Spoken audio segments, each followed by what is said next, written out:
Good morning, everybody. I hope you had a great time yesterday and Jiva last night. I certainly did. It's so excellent to just be in a room together after 2 years and it's been part of so many great conversations to see everybody's engagement and interest and willingness to really get into the ideas and some of the hard conversations. So it's fantastic to see you all. So yesterday, I think when we were putting together the plan for this event, we thought the first day should be a day of taking stock and taking the pulse about where we are as a partnership and what's happening with some of our key partners in the region. So it was really great to have some deep dives into some of the work that's happening in Australia with Victoria and the work on fairness, which I thought was really interesting as well. Great to have a deep dive into some of the dynamics in the Pacific about water as a climate issue, and really grateful to have our special guests here to do that for us. And also the debate, which we actually thought was an interesting exercise in getting us to listen to each other and to take positions and think about what it might like to be in a different position, even if you didn't necessarily believe in what you wasn't necessarily aligned very closely to what your own personal view was. So I really thank the debate participants and your willingness to do that, to put yourselves out there. I think it was very great. So that was yesterday. Moving it today, Mary Claire's already said there's going to be a bit more movement, a bit more time to engage, time to process and work together. So it's all about what can we do collectively and how can we work together. So I have half an hour this morning and I thought I would just try and do three things with the time that I've got. Number one is to talk a little bit about AWP Phase 2. So we moved from Phase 2 to Phase 3 without stopping to take breath. It was a very, very busy time finishing up that 5-year program and then moving into Phase 3 with an overlap of about 5 weeks. So I thought, given so many partners in the room and certainly a lot of our staff work here and part of the story of Phase 2, I thought I might just give a couple of highlights from that period of our partnership. Some great successes there as well. The second thing I'll do is talk a little bit about what to expect with Phase 3. So that's a bit more nuts and bolts about how we're working, what the changes are between Phase 2 and Phase 3. Some of you might have heard this already from me, so I'll try not to labour it too much, but just to, I guess, set the expectations and then to the third part, have a little bit of a look into the future and consider where we're going next. So I'll start. Here's some final stats about Phase 2. We had a 5-year program. We managed $55.7 billion and there was over 100 different activities in that time. So that's a huge effort. By the end of Phase 2, we had almost 250 Australian partners as part of our network, part of our partnership. That was spanning everything from big government agencies through to small consultancies and sole traders, NGOs and researchers and universities. We had a great team of 13. I was personally really happy to see most of the team continue from between Phase 2 and Phase 3. I think that's been a real strength of ours, being able to start running immediately when we got into Phase 3.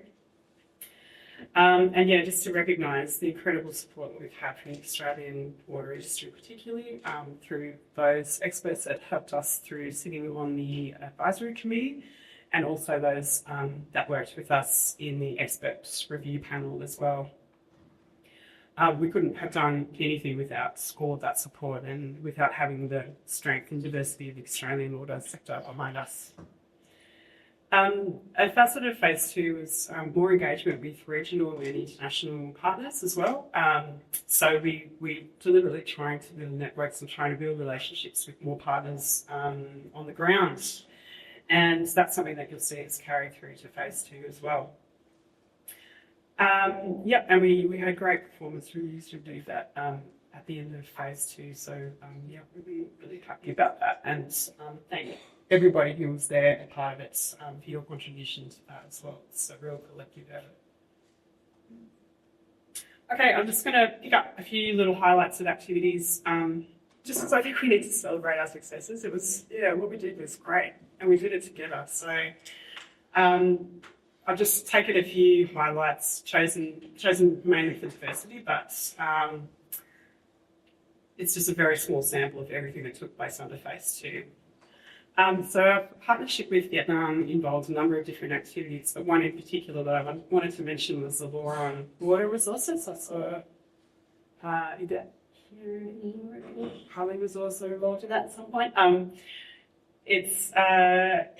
To me, I wanted to highlight this one because there's a lot of different pieces of work that fed into our relationship in Vietnam, and it meant that AWP and Australia was invited into a position that required a lot of trust. So being involved in a sensitive legislative reform in a country like Vietnam is a position of privilege.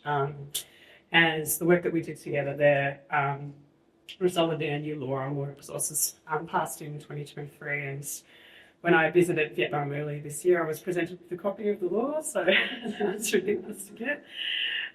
So that was a great outcome for us as well, and a few other few pieces moving together and working really well, including some really excellent work on irrigation service price incomes. That's another aspect of reform in Vietnam that was incredibly sensitive, but really, really important for the country to kind of be able to confront that decision they had to make about pricing of water. The next one I wanted to mention was groundwater, and I saw someone had mentioned groundwater as a climate resilience issue in the feedback from yesterday. So this is a really good example of how work with AWP has worked in that space. So the groundwater activity was led by Flinders University. It took place over a number of years, working with provincial and national level partners in Laos to develop several key elements that was helping to support their understanding of the country's groundwater resources. So this included a sustainable groundwater management plan for Vientiane capital and also Vientiane province, and it included the development of a national groundwater management action plan. This is important in the context of Laos because due to climate change and due to big changes in the country's economies, there's now lots of water-hungry industries, particularly agricultural industries that are now tapping into groundwater. So the country's starting to experience water scarcity in a way that it hasn't in the past. It was plentiful water resources through the Mekong surface water resources. So our support to Laos has really given them some information that they need to be able to manage their water resources in a completely new way and confront some new challenges that are coming up for them as well. Next one. This is also in Lao PDR, this Mekong fisheries activity. It wasn't with, the partner here was the Mekong River Commission Secretariat, and our partner was Charles Sturt University. They also work with other international partners, GIZ and ISAM.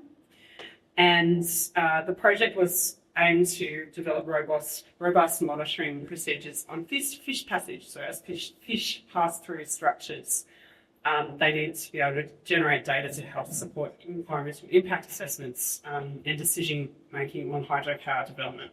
So you can imagine fish are really important to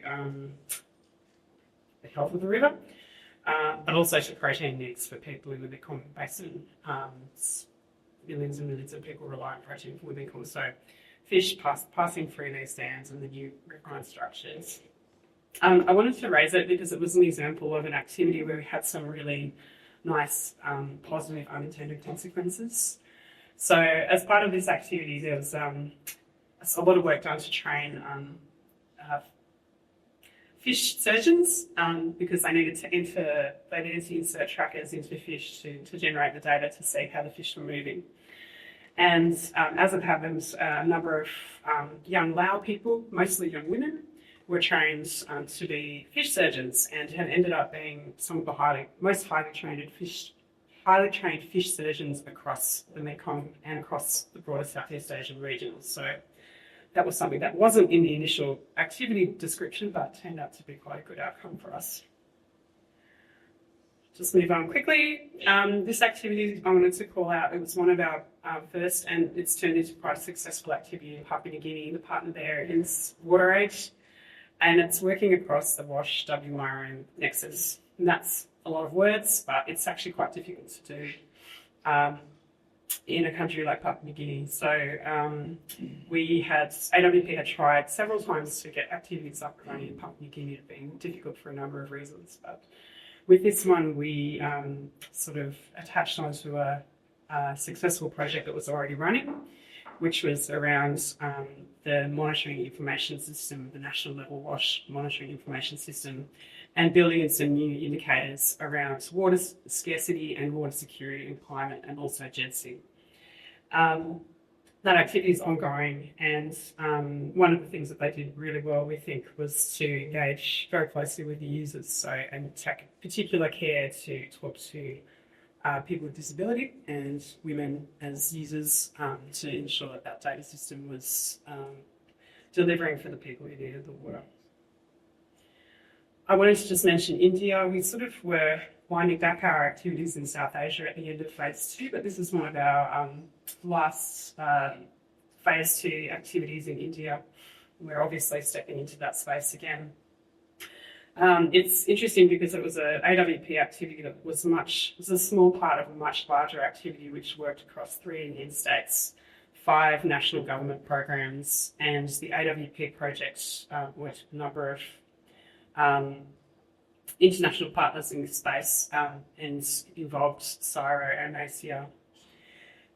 It was also a great piece of work because of the way that the partners took care to engage and to get behind the strategies of local organisations and local entities that really wanted to have access to the training materials that were developed for this. So there are 4 training modules developed on strategic irrigation, groundwater management, soil microbiology and climate risk.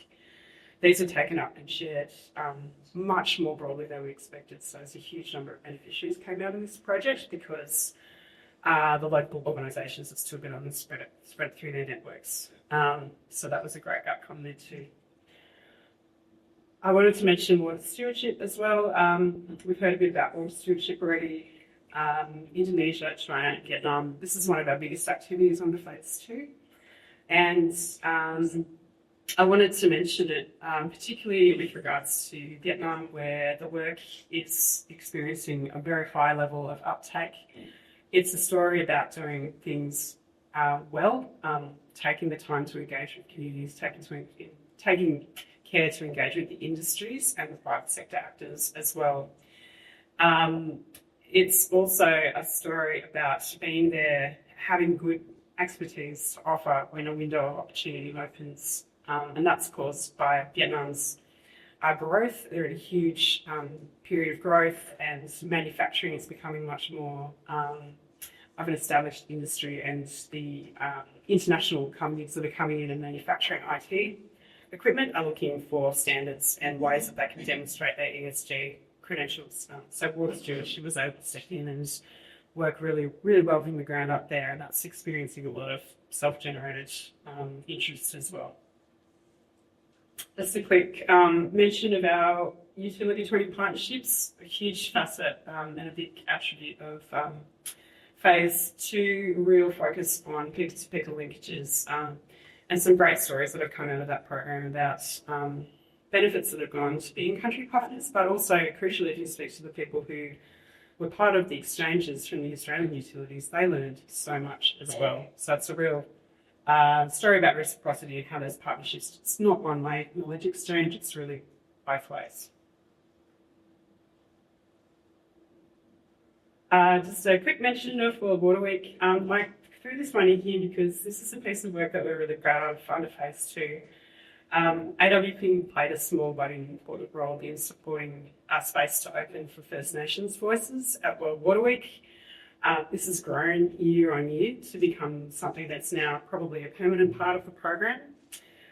So we supported First Nations voices to be there, and also provided support in the conversations with Seaweed about this idea that Indigenous knowledge is knowledge that's valuable to real that part of water management, and it should be part of the program.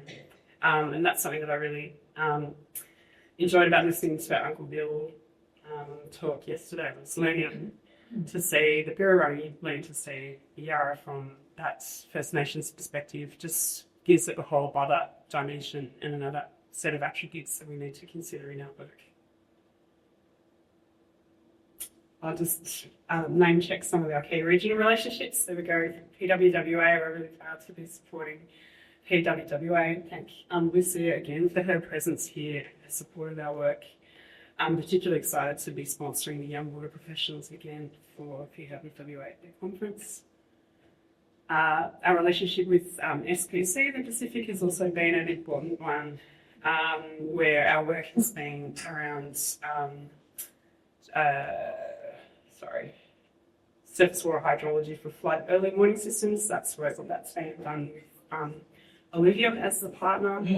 It's been very well received and a great contribution to Pacific resilience.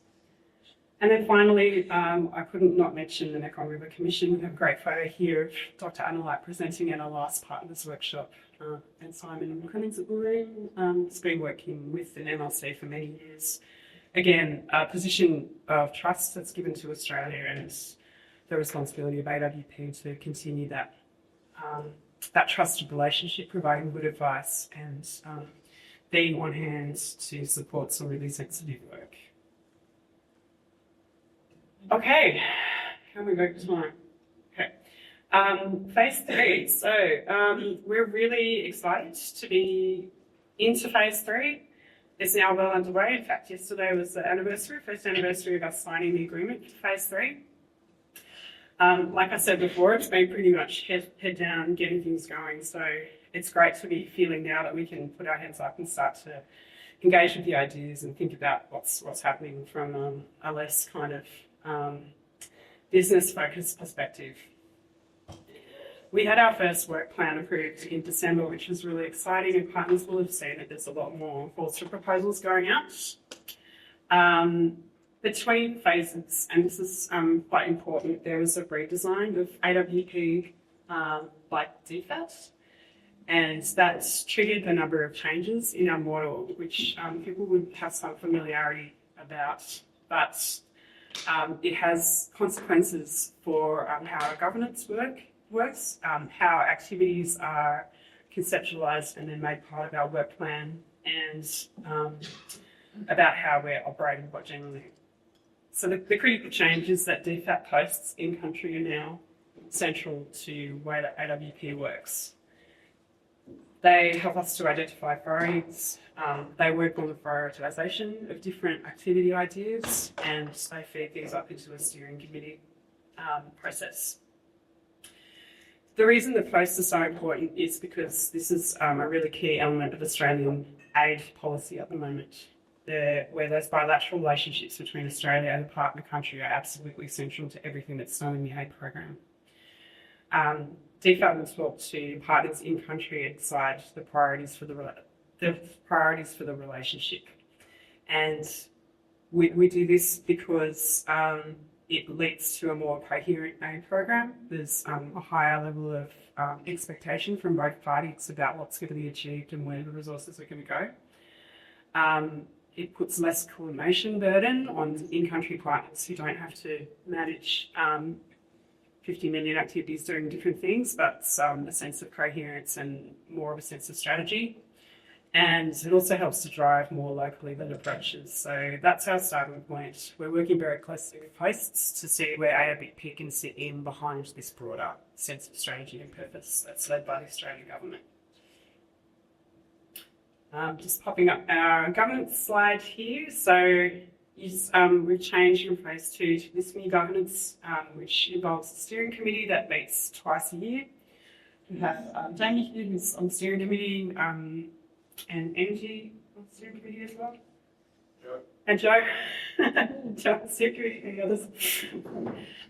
So the steering committee makes the decisions about our work plan now. They meet once every 6 months. That's a more structured decision-making process than we had before.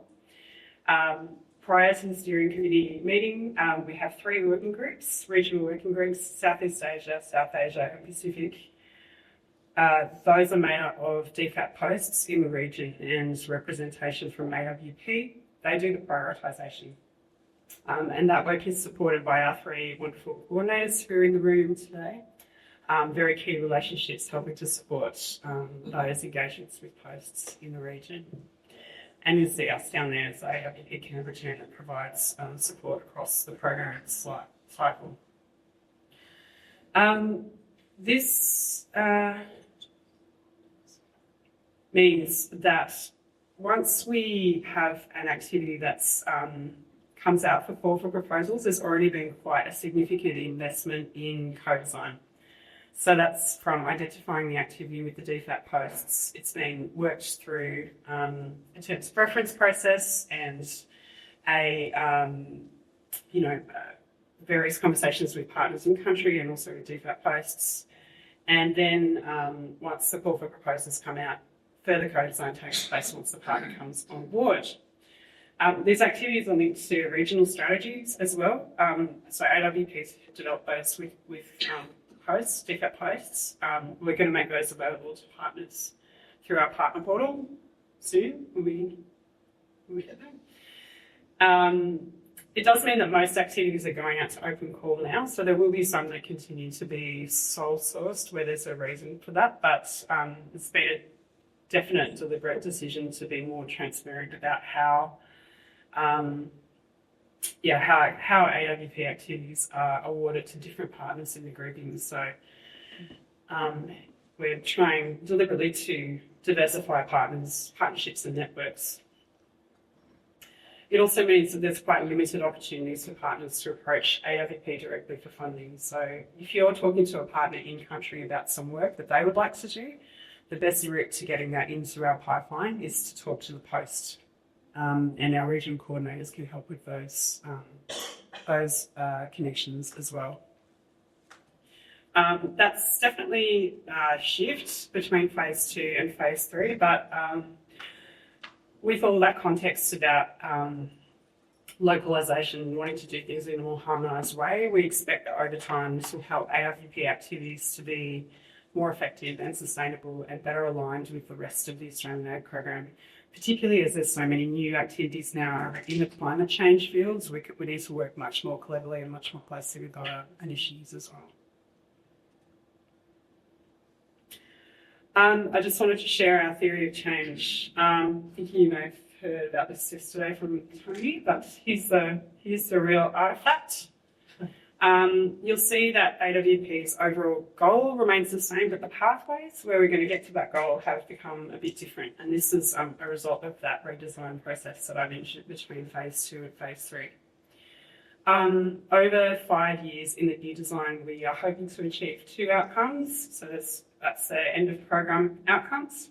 One's around partner countries implementing co-created policies, practices and tools. And the second one is around partner countries having more capacity and strengthened partnerships for climate resilient water resource management. So the shift I mentioned earlier about how we're thinking about partners is really reflected here. So the kind of unit of measurement when we're doing our monitoring and evaluation is now those in-country relationships. So we're much more invested in trying to figure out what's changing on the ground, what's happening with our in-country partners. I think I should also mention that to support all this change, the AWP team's been doing a lot of work on new standard operating procedures and on templates. We're trying to make things more consistent and more transparent and easier to understand for partners.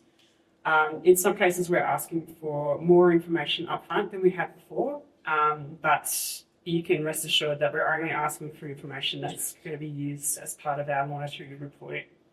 It's part of the change between phase 2 and phase 3 is that the expectations on us have gone up higher as well as we're being seen as a fully fledged development program. We have to meet the requirements for reporting and demonstrating development outcomes as well. So all this has been put in place to help us work together better to achieve excellence and to come up with the best solutions, which is something that the water sector is really good at anyway. Okay, just a couple of thoughts for the future. So after yesterday, I feel pretty energised and excited about the future. Actually, lots of questions, but also lots of opportunity. There's a lot going on, and we had a really strong message yesterday about the critical importance of our work and the way that we're working in partnership with various partners across the region and across the world. It's definitely an exciting time in the international water space as well for a number of reasons. And our work as the AWP Partnership is increasingly contributing to this broader international picture, which is really exciting as well. A lot of big questions remain, right? I saw them up on the slide earlier. Is where's the money coming from? How are we going to do this? I think we're going to get into that a little bit today. We've got a great panel on climate finance, but for me, the way I sort of start to see our role is as kind of a catalyst or a node. We're working, keep saying the word partnership, and it feels like doesn't have a lot of meaning, but it is for us really, really essential to what we're here to do. Working with others, not trying to do everything, not trying to control the space, but sharing information, sharing ideas, activating and enlivening different collaborations. This is a big challenge that requires us all to work together really well and to have a sense of common goals and common responsibilities and being committed to work together. So that's what we're here to do, is play a small role in that, helping with those collaborations and those partnerships to go forward. We've got a really small budget in the grand scheme of things in AWP, but our power is definitely in the partnerships, and that means with all of you and also our broader networks regionally and globally, and also in our ability to collaborate and work towards collective goals. So there's a number of milestones here. This is the broad work plan for what AWP anticipates will be involved in. You see the Pacific Water and Wastewater Association Conference in Honiara, and then potentially another one next year. World Water Week is a key engagement point for us as well, both for that sort of First Nations focus, but also because we're involved in a group of international partners in the water space that are working on water and climate issues and trying to build this sense of urgency that we were hearing about yesterday, about water and climate. From a big picture perspective, we can see these events kind of as stops along the way, and I've highlighted there November 2026 COP31, potentially held in Australia in partnership with the Pacific. If that happens, that's a great opportunity for us. We're all here to draw attention and build understanding about water as a climate issue, and I think there's a lot of work we can do together about that. And I guess the other thing from yesterday is that while Australia has a lot to contribute in this space and a lot to learn, we've actually got a lot to learn from our Pacific partners and from partners across the world as well. So again, it's that mutual learning.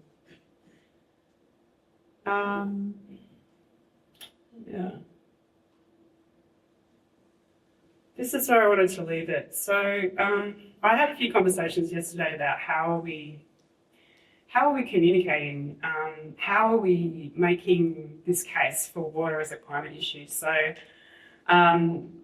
these are some key messages that we've been playing with in the AWP team and with some other partners.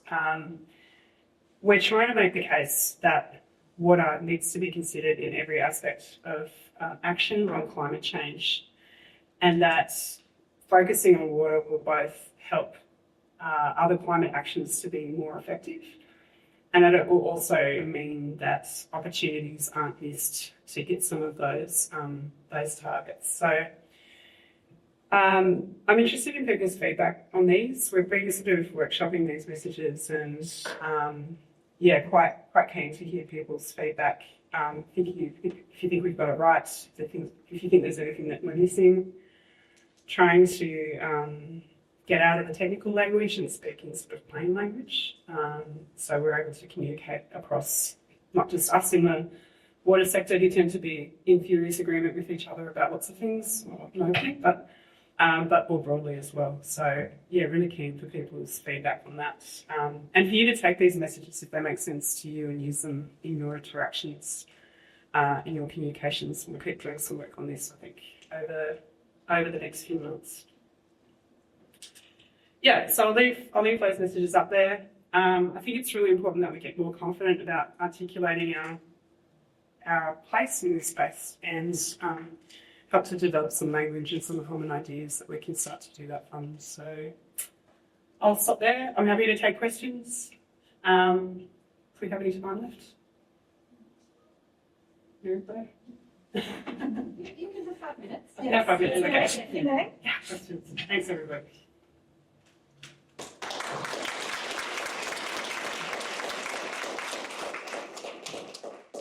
Questions? Anyone? Don't leave me hanging. Everybody else got questions. That's really great, Sarah. Thank you. Just this is what keeps me awake at night. This stuff, because you heard my love of comms, but for me, the missing link here is your audience. Every communicator in this room will tell you that it's all about your audience, and so you probably have to have key messages tailored to specific audiences. And to me, the audience isn't clear. But that's just a statement. I don't have any answers for that, but. Yeah, that's it. Thanks, Michelle. Yeah.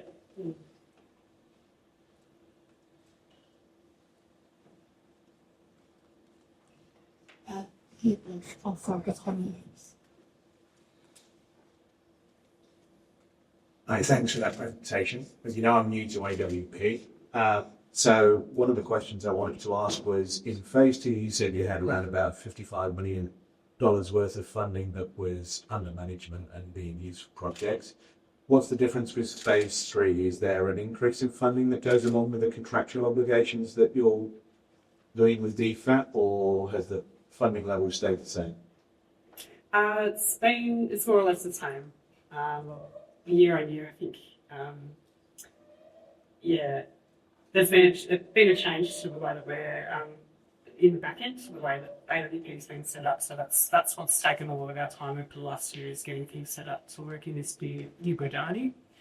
But our program and budget has stayed around the same. So year by year, it's not a huge amount of money, and we are working in 11 countries, so it sort of gets divided up into small packages. We're quite on small packages, actually. Okay, Sarah, this is good. I'd like to finish off in the last slide here and really sort of reinforce what Cheryl sort of indicated, apart from her keeping her away. I'm more curious about whether there is a proactive strategy in prosecuting the narrative to a whole bunch of different audience. I think this is great, but I personally would like to see as a passive initiative of us all talking about the messaging, but it's really the foundation to a more deliberate strategy on how we would ensure that we are getting to all the right people with the right messaging. And that if AWP can provide the leadership to rally many of us to actually help with prosecuting the message, I think that will be wonderful. With the milestone programs that you have in the next 2 years, ensuring that this gets through, maybe even well before those events are so strategically important for all of us at AWP. Yeah, that's absolutely right, and really, really good point, both of you. That's part of the difficulty of this work, right? It's at the same time it's very border focused, but it's also, we need to talk to everybody, and it's the challenge is communicating complex ideas in a way that's attractive and simple enough to engage people who don't have a lot of background.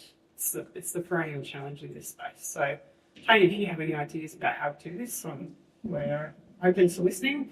Anybody else who has any good ideas about how we do this? Well, let's hear it. I don't have the answers, but I do know that we need to rally a collective action within our partnership here, because we all have our own networks, and that if we can actually all contribute to prosecuting the right messages across.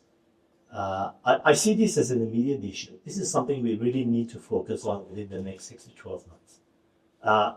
I'm here to help, but I don't have any answers. Okay, I'll make a list of names of people who are so keep it coming. Building on the same thing, Yeah. I think it's really important that we do have some sort of leadership around this to take a strategic approach to it. So they are a small working group of people that can support to get things started, then find where we can get the funding to support the bigger strategic approach that we need to take, because everyone's really busy in their day jobs, and it's really, really challenging to actually put something as big as this onto the table for an individual to lead. So whilst I appreciate AWP is in a position to lead, it's not funded to lead. And I think it's really important that we get a group of this together that includes TQ and others to actually talk about what's the things that we need to do, what's the resources we need to strategise this properly, and then to engage and mobilise what we need within the partnership group. I think would be really important. Yeah, great. Thanks, Carmen.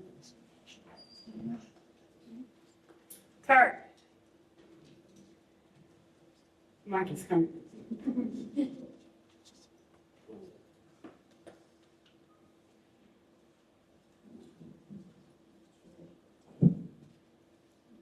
Just on these, I've got two questions, Sarah. First on these key messages.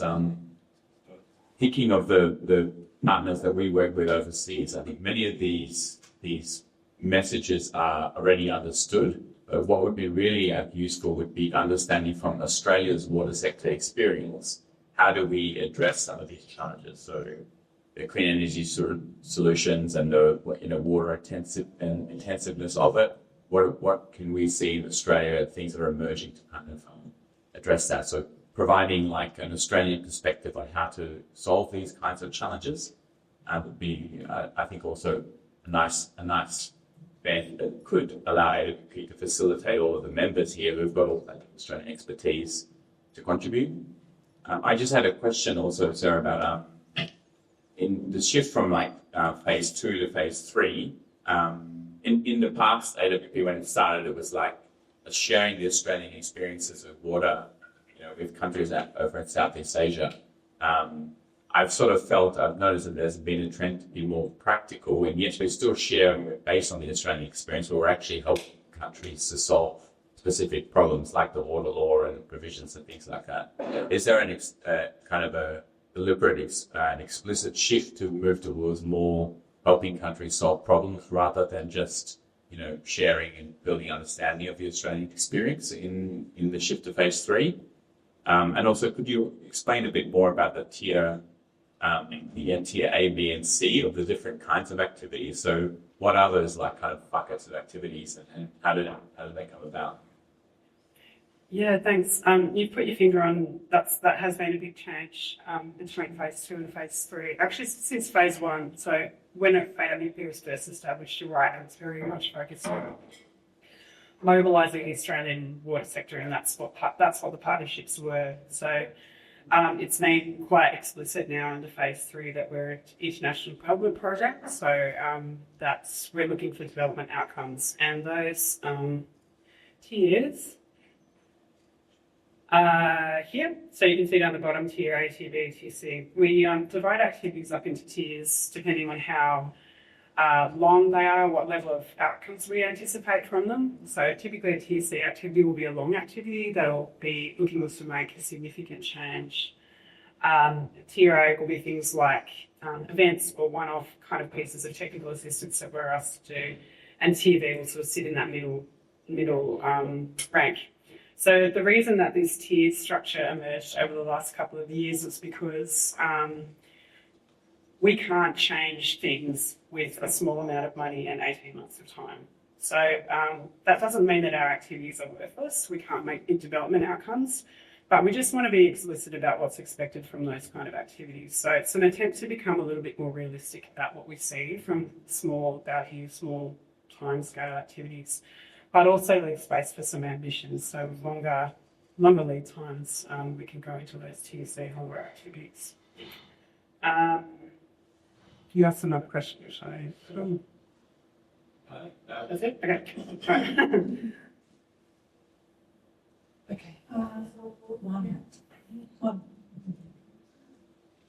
Hi, Alison Baker, Water for Women Fund. Sarah and I know I've had these conversations, so sort of back on the messages and building on what Michelle and Tony said as well. So more of a comment. I don't have all the answers either, but I know we've been sort of pushing and thinking about this a lot. But so the thing I want to put in the table, so it came up at a conference we were at last week as well, is as water people, we're really we know the value that water in all its various forms and uses contributes to climate resilience, but the climate sector per se doesn't necessarily understand that. So one of the things we were sort of exploring last week is we need to talk to each other and, as you say, sort of rally around each other and get the messages, but then we need to put ourselves out in that uncomfortable zone of talking to people that actually don't understand it, but be armed with those messages and help them sort of on that journey. So I suppose that's part of the solution, but I'm not suggesting it's easy in any way. But I know there's been little wins along the way, so we just need to learn from those little wins, and then, as Tony Mitchell said, that kind of work together to. It is a really important thing because that's where a lot of the focus is. But we chatted to Becky this morning too. We also need to make sure in that climate discussion we don't lose all the important work that sits underneath that contributes to that as well. So just sort of adding to the conversation, just getting us to think.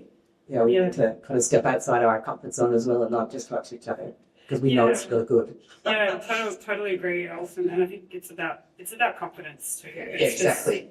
We all have networks outside the water sector. And Correct. We talked more about it, and we had conviction and confidence in what we were saying. And I think that would help a lot. Yeah, great. Yeah. Okay, wonderful. Thank you, Sarah. Let's put our hands together for Sarah.